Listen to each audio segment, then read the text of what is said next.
నమస్తే, welcome to Suman TV. చిగుర్లు ఆరోగ్యంగా, దృఢంగా ఉన్నప్పుడే మన దంతాలు కూడా ఆరోగ్యంగా ఉంటాయి. అయితే అప్పుడప్పుడు మనకు చిగుళ్ళ నుంచి బ్లడ్ అనేది బ్లీడ్ అవుతూ ఉంటుంది. ఇలా అవ్వటానికి రీజన్స్ ఏంటి? పళ్ళనేవి వదిలైపోవడానికి కారణాలేంటి? గమ్ ట్రీట్మెంట్స్‌లో అడ్వాన్స్‌గా వచ్చినటువంటి ట్రీట్మెంట్స్ ఏంటి? ఈ విషయాలన్నీ వివరించేందుకు ఎఫ్ఎంఎస్ ఇంటర్నేషనల్ డెంటల్ క్లినిక్ నుంచి మనకి డాక్టర్ అరవింద గారు మనతో పాటు ఉన్నారు. సో మ్యామ్‌ని అడిగి తెలుసుకుందాం. Hello ma'am. హలో సుజిత గారు. మ్యామ్, ఇప్పుడు సాధారణంగా చిగుళ్ళ నుంచి బ్లడ్ బ్లీడ్ అవ్వడం అనేది జరుగుతూ ఉంటుంది కదా! ఇలా అవ్వటానికి మెయిన్‌గా రీజన్స్ ఏముంటాయి? అట్ ద సేమ్ టైమ్ ఏంటంటే, ఈ మధ్య కాలంలో మనం పెద్దవాళ్ళనే కాకుండా అంటే ఇంతకుముందు ఏంటంటే ముసలైపోయిన తర్వాత పళ్ళు వదిలవ్వడం అనేది చూస్తూ ఉండేవాళ్ళం. సో ఇప్పుడు మధ్య వయస్కుల్లో కూడా అలా జరుగుతూ ఉంది. ఎందుకంటారు? ఇది పళ్ళు కదలడం మధ్య వయస్కులో ఉన్న వాళ్ళకి 1, 2 కదలడం, వృద్ధాప్యం వచ్చేసరికి చాలా వరకు పళ్ళు ఊడిపోవడం అనేది చిగురు ఇన్ఫెక్షన్ వల్ల జరిగేదన్నమాట. ఇదేం న్యాచురల్ ప్రాసెస్ ఏం కాదు. మనకి జీవితకాలంలో 2 సెట్స్ ఆఫ్ టీత్ వస్తాయి. బాల్యంలో వచ్చేవి పాల పళ్ళు. అవి న్యాచురల్గా ఊడిపోతాయి. ఊడిపోయి వాటి ప్లేస్లో గట్టి పళ్ళు అనేటివి పర్మనెంట్ టీత్ అంటాము, అవి వస్తాయి. పర్మనెంట్ టీత్ న్యాచురల్గా ఊడిపోవడము, కదిలిపోవడము ఉండదు. అవి ఇన్ఫెక్షన్ వల్లనే ఊడిపోతాయి అన్నమాట. మనం జాగ్రత్తగా కాపాడుకుంటే ఇవి మన జీవితకాలం మొత్తం ఉంటాయి. ఇది న్యాచురల్ ప్రాసెస్ ఏమో అని చాలా మంది నెగ్లెక్ట్ చేస్తుంటారు. ఇప్పుడు పుప్పిపన్ను ఉందనుకోండి, మనకి తీవ్రమైన బాధ, నొప్పి అన్నీ ఉంటాయి. పరిగెత్తుకుంటూ డాక్టర్ దగ్గరికి వెళ్తుంటాము. అయితే చిగురు ఇన్ఫెక్షన్స్ తో చిన్న చిన్న ప్రాబ్లమ్సే ఉంటాయి. అంటే చిగురు నుంచి రక్తం రావడం, బ్రష్ చేసినప్పుడు చిగురు వాపులు లేదా ఫుడ్ ఇరుక్కోవడం అలానే ఉంటుంది ఇనిషియల్ గా. పళ్ళు కదిలిపోయిన తర్వాతనే పేషెంట్ గమనిస్తూ ఉంటారు. దానివల్ల న్యాచురల్ ఏమో అని అనుకుంటారు, బట్ అది ఇన్ఫెక్షన్ వల్ల. ఇంకో కారణం ఏంటంటే, ఇండియాలో మనకి చిగురు సమస్యల మీద కొంచెం అవగాహన అనేది తక్కువ. సిటీస్ లో కొంచెం బెటర్ గా ఉంది, కానీ రూరల్ పాపులేషన్ లో అయితే, గ్రామాల్లో ఇంకా అవగాహన అనేది పెరగాలి. సో చిగుళ్ళలో ఇన్ఫెక్షన్ వచ్చిన తర్వాత మొదటిగా జరిగేది ఏంటి? మనకి ఏ సిమ్టమ్ తెలుస్తుంది? ఓన్లీ బ్లీడింగ్ ఒకటే తెలుస్తుందా? ఇంకేమైనా లైక్ స్మెల్ రావటం అలాంటిది ఏమైనా తెలుస్తుందా? పళ్ళు అనేది చిగురు ఎముక సాయంతో దవడలో ఫిక్స్ అయి ఉంటాయి. ఫస్ట్ మన పళ్ళ చుట్టూ పాచి, గార పేరుకుపోవడం వల్ల చిగురు సమస్యలు మొదలవుతాయి. ఫస్ట్ గా జింజివైటిస్ అనే ప్రాబ్లం చూస్తాం. జింజివైటిస్ లో చిగురు నుంచి రక్తం రావడం, చిగురు వాపులు, చిగురు ఎర్రబట్టం, ఇట్లాంటి ప్రాబ్లమ్స్ చూస్తుంటాము. దీనికి ట్రీట్మెంట్ తీసుకుంటే ఇది రివర్సిబుల్ అన్నమాట. కంప్లీట్ గా మనం హెల్త్ అనేది అచీవ్ చేయొచ్చు ట్రీట్మెంట్ చేస్తే. దీనికి ట్రీట్మెంట్ తీసుకోకుండా వదిలేసాం అనుకోండి, ఆ ఇన్ఫెక్షన్ అనేది ఇంకా లోపలికి వెళ్ళి పన్ను చుట్టూ ఉన్న ఎముక సపోర్ట్ ని కరిగిస్తుంది అనమాట. ఈ స్టేజ్ లో దాన్ని పెరిడాంటైటిస్ అని అంటాం. పెరిడాంటైటిస్ అనేది ఒక ఇర్రివర్సిబుల్ డ్యామేజ్ జరిగినట్టు. పేషెంట్ ఏం గమనిస్తారంటే, పళ్ళ మధ్య గ్యాప్స్, పళ్ళు లైట్ గా కదలడం, లేకపోతే చిగురు జారిపోవటం, లేదా పళ్ళే ఊడిపోవటం, అలాంటివన్నీ చూస్తుంటారు. పేషెంట్స్ కి వేరే ఏమైనా రిస్క్ ఫ్యాక్టర్స్ ఉన్నాయనుకోండి, అంటే స్మోకింగ్ కానీ లేకపోతే డయాబెటీస్ ఉండి కంట్రోల్ లేకుండా ఉందనుకోండి, చిగురు ఇన్ఫెక్షన్స్ అనేది ఇంకా తీవ్రంగా ఉంటాయి. కొద్ది సమయంలోనే ఎక్కువ డ్యామేజ్ జరిగే అవకాశం ఉంది. చిగురు ఇన్ఫెక్షన్ వచ్చేటప్పుడు కూడా వాళ్ళకి పెయిన్ అనేది చాలా అరుదు మ్యామ్. లాస్ట్ స్టేజ్ లోనే ఉంటుంది పెయిన్. పన్ను కదిలిపోయాక కొరికిన ప్రతిసారి పేషెంట్ కి డిస్కంఫర్ట్, పెయిన్ అనేది ఉంటుంది. ఒక్కొక్కసారి డయాబెటిక్స్ లో ఏంటంటే చిగురులో పస్ నిండిపోతూ ఉంటుంది, అబ్సెస్ అంటాము. అలాంటి కండిషన్స్ లోనే చిగురు ఇన్ఫెక్షన్స్ లో పెయిన్ చూస్తాం. అదర్వైజ్ జనరల్ గా పెద్దగా పెయిన్ ఏమి ఉండదు.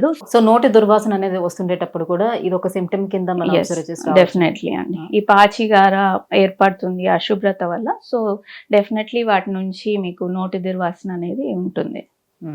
యూజువలీ పేషెంట్స్ ఏం చేస్తారంటే, మెడికల్ షాప్ లో మౌత్ వాష్ వాడడము, మింట్స్ వాడడము చేస్తుంటారు. బట్ దాని రూట్ కాజ్ ఏంటి అని తెలుసుకొని అడ్రస్ చేసుకుంటే అది బెటర్. సో ఫ్లాప్ సర్జరీ అనేది ఎప్పుడు అవసరం అవుతుంది మనకి? మీకు చిగురు సమస్యలు ఉన్నప్పుడు మొదటిగా అయితే పరిశుభ్రత, ఎట్లా నోటి శుభ్రత గురించి మీకు పెరిడాంటిస్ట్ అంటే చిగుర్ల స్పెషలిస్ట్ అన్నమాట. వాళ్ళ దగ్గరికి వెళ్తే ఫస్ట్ మీరు ఎలా ఓరల్ హైజీన్ అనేది పాటిస్తున్నారో చూస్తారు, ప్రస్తుతం ఏం చేస్తున్నారు అనేది. తర్వాత వాళ్ళు సజెస్ట్ చేస్తారు ఎలాంటి మార్పులు చేయాలా. జింజివైటిస్ అనుకోండి, అది ఇన్ఫెక్షన్ అనేది చిగురుకు మాత్రమే పరిమితం అవుతుంది. అట్లా ఉన్నప్పుడు క్లీనింగ్ ఆర్ స్కేలింగ్ అనే ప్రొసీజర్ చేసుకుంటే సరిపోతుంది. స్కేలింగ్ అంటే పంటి చుట్టూ ఉన్న పాచిగార రిమూవ్ చేసే ప్రొసీజర్ అన్నమాట. అదే ఇన్ఫెక్షన్ అనేది లోపలికి వెళ్ళి పెరిడాంటైటిస్ స్టార్ట్ అయి ఉంటే ఓన్లీ క్లీనింగ్ అనేది సరిపోదు. మీకు డీప్ క్లీనింగ్, లేజర్ ట్రీట్మెంట్స్, లెనాప్ అని వచ్చింది, అది లేదు బాగా తీవ్రంగా ఉంటే ఫ్లాప్ సర్జరీ అనేది చేయాలి.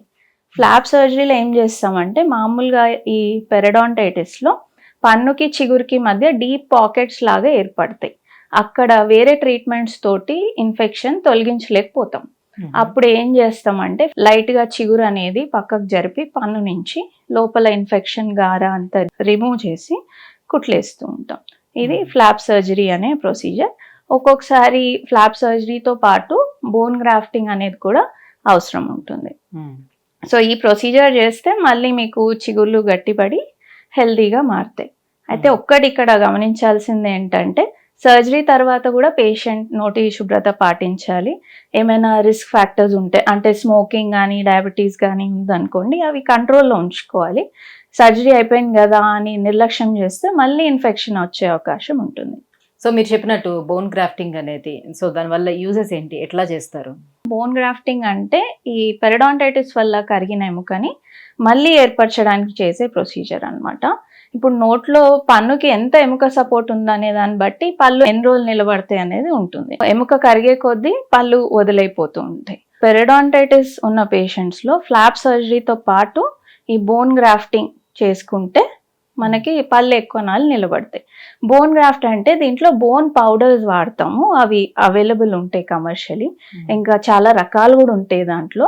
అంటే ఆటోగ్రాఫ్ట్స్ అని ఉంటాయి, అల్లోగ్రాఫ్ట్స్, జీనోగ్రాఫ్ట్స్, అల్లోప్లాస్ట్స్ అని ఉంటాయి. పెరడాంటైటిస్ పేషెంట్కి బోన్ గ్రాఫ్టింగ్ అవసరమా లేదా అనేది కొన్ని అంశాలు చూసి నిర్ణయిస్తాం అనమాట.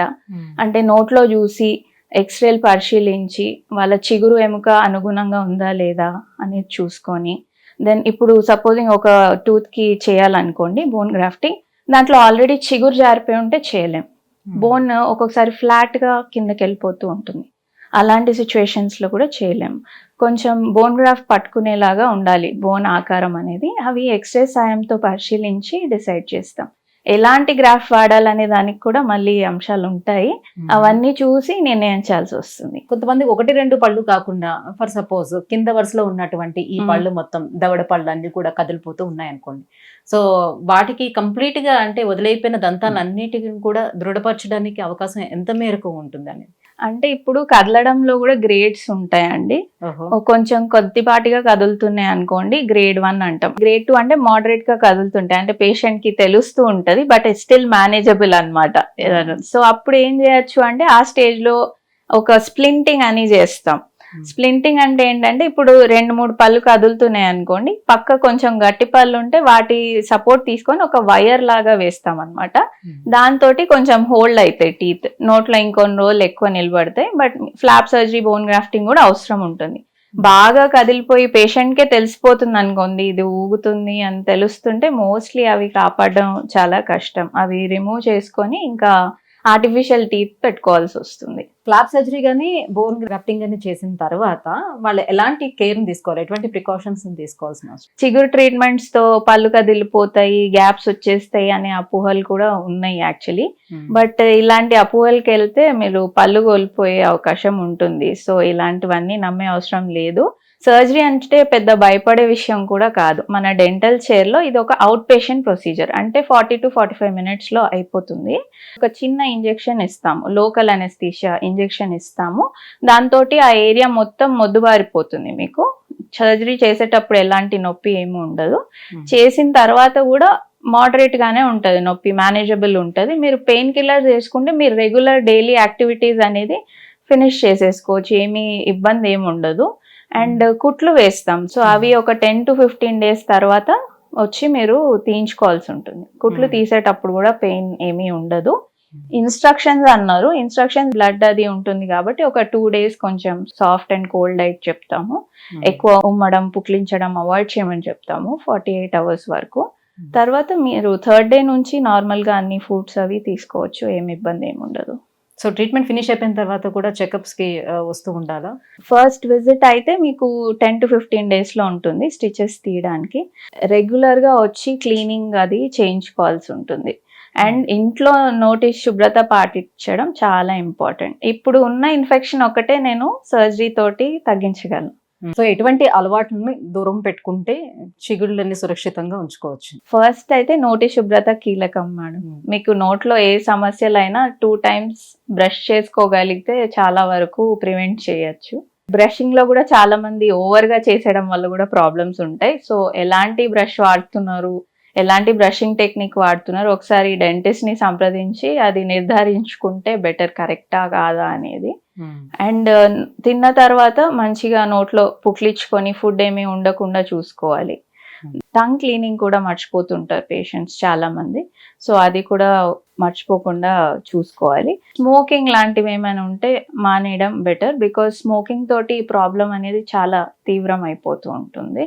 Smoking or any form of tobacco మానేసేయాలి. మీరు 6 months to 1 year లో ఒకసారి వచ్చి విజిట్ చేస్తే ప్రాబ్లం చిన్నగా ఉన్నప్పుడు ఐడెంటిఫై చేసుకోవచ్చు. అప్పుడు ఏంటి, క్లీనింగ్ తో పోయేదాన్ని మన సర్జరీ వరకు మనం తెచ్చుకోకుండా ముందే చూసుకోవాలి. టీ, కాఫీ, డ్రింక్స్ లాంటివి?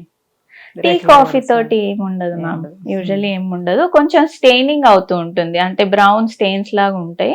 అవి నార్మల్ క్లీనింగ్ తోటి వెళ్ళిపోతాయి. అవి డైరెక్ట్ గా డిసీజ్ ఏమి కాజ్ చేయవు. సో ఏవైనా వేడిగా ఉన్న పదార్థాలు కానీ చల్లగా ఉన్న పదార్థాలను తీసుకునేటప్పుడు కొంచెం జివ్వుమని లాగటం ఇలాంటివి ఏమైనా ఫీలింగ్ ఉండేటప్పుడు మనకి చిగుళ్ళ సమస్య ఉందని కన్ఫర్మ్ చేసుకోవచ్చా? ఇది జివ్వుమనం లాగడం అనేది చాలా రీజన్స్ వల్ల ఉంటుంది మేడం. ఇప్పుడు ప్రతి పన్నులో మనకు ఒక నర్వ్ అనేది ఉంటుంది అనమాట. సో ఆ నర్వ్ ఎప్పుడైతే ఇరిటేట్ అవుతుందో అప్పుడు మనకి సెన్సిటివిటీ ఉంటుంది.